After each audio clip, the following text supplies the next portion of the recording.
New York നഗരത്തിൽ വെടിവയ്പുണ്ടായി. Police officer കൊല്ലപ്പെട്ടു, 6 പേർക്ക് വെടിയേറ്റു എന്നാണ് വാർത്ത. അക്രമി ജീവനൊടുക്കി. അമേരിക്കയിൽ നിന്നും മധു കൊട്ടാരക്കര തത്സമയ വിവരങ്ങളുമായി ചേർന്നു. മധു, ഗുഡ് മോർണിംഗ്. ഈ പ്രഭാതത്തിൽ നടക്കുന്ന ഒരു വാർത്തയാണല്ലോ ന്യൂയോർക്ക് നഗരത്തിൽ ഉണ്ടായിരിക്കുന്നത്, വിവരങ്ങൾ. ന്യൂയോർക്കിൽ മൻഹാറ്റിൽ നടന്ന വെടിവെപ്പിൽ ഒരു പോലീസ് ഓഫീസർ ഉൾപ്പെടെ 4 പേർക്കാണ് ജീവൻ നഷ്ടപ്പെട്ടിരിക്കുന്നത്. ഇതാണ് ഏറ്റവും ഒടുവിൽ ലഭിക്കുന്ന റിപ്പോർട്ടുകൾ. ഷെയ്ൻ ഡെവോൺ ടമോറ എന്ന 27 വയസ്സുള്ള ഒരു ചെറുപ്പക്കാരനാണ് ഈ ആക്രമി. ലാസ് വേഗസിൽ നിന്നാണ് ഇയാളുടെ സ്ഥലം.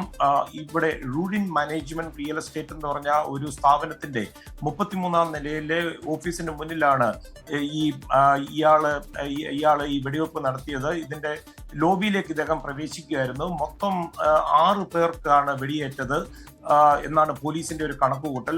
പാർക്ക് അവന്യൂവിന് സമീപം ഒരുപാട് ബാങ്കുകളും അതുപോലെ നിക്ഷേപ സ്ഥാപനങ്ങളും ഒക്കെ ഉള്ള ഒരു സ്ഥലത്താണ് ഈ വെടിവെപ്പ് നടന്നത്. അക്രമി പിന്നീട് സ്വയം വെടിയുതിർത്ത് ജീവൻ ഒടുക്കിയതായിട്ടുള്ള പോലീസ് ആ റിപ്പോർട്ടുകൾ സ്ഥിരീകരിച്ചിട്ടുണ്ട്. ഏതാണ്ട് 634 അടി ഉയരമുള്ള ഒരു വലിയ കെട്ടിടമാണ് ഇവിടെ. ഈ നാഷണൽ ഫുട്ബോൾ ലീഗിന്റെ ഹെഡ്ക്വാർട്ടേഴ്സ് ആയിരുന്നു. അതിന്റെ ലോബിയിലാണ് ഈ അക്രമി പ്രവേശിച്ച് ആദ്യം ഈ വെടിവെപ്പ് തുടങ്ങിയത്.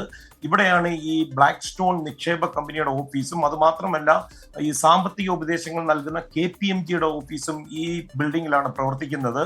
AR-15 തോക്കാണ് ആക്രമി ഉപയോഗിച്ചത്. പ്രാദേശിക സമയം ഏതാണ്ട് 6 മണി കഴിഞ്ഞപ്പോഴാണ് ഇദ്ദേഹം ഈ കെട്ടിടത്തിനുള്ളിൽ പ്രവേശിച്ചത്. അതായത് ഏതാണ്ട് ഒരു 2-3 മണിക്കൂറുകൾക്ക് മുമ്പാണ് ഇത് സംഭവിക്കുന്നത്. ന്യൂയോർക്ക് മേയർ എറിക് ആദം ഉൾപ്പെടെയുള്ള ആൾക്കാർ സംഭവ സ്ഥലത്തെത്തി കാര്യങ്ങൾ ഒക്കെ ഏകോപിപ്പിക്കുകയും ഈ ആൾക്കാരെ ഒഴിപ്പിച്ച് കെട്ടിടത്തിൽ നിന്ന് എടുക്കുകയൊക്കെ ചെയ്യുന്നുണ്ട്. FBI ന്യൂയോർക്ക് ഫീൽഡ് ഓഫീസ് സംഭവ സ്ഥലത്ത് ഉണ്ട്.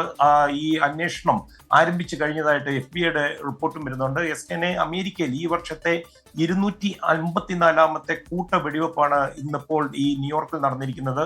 കൂട്ട വെടിവെപ്പ് അല്ലെങ്കിൽ മാസ് ഷൂട്ടിംഗ് എന്ന് പറയുന്നത് ഒരു ആക്രമണത്തിൽ 4 പേരെങ്കിലും കൊല്ലപ്പെടുന്നതിനെയാണ് മാസ് ഷൂട്ടിംഗ് എന്ന് വിശേഷിപ്പിക്കുന്നത്. ഓക്കെ, താങ്ക് യു മധു കൊട്ടാരക്കര. ലോകത്തെവിടെയായാലും ഏത് സമയത്തും 24 വാർത്തകളും ഓഗ്മെന്റഡ് റിയാലിറ്റി പാക്കേജുകളും എക്സ്പ്ലെയിനറുകളും വിശദമായി കാണാൻ ഞങ്ങളുടെ യൂട്യൂബ് ചാനൽ നിങ്ങൾക്ക് സബ്സ്ക്രൈബ് ചെയ്യാം.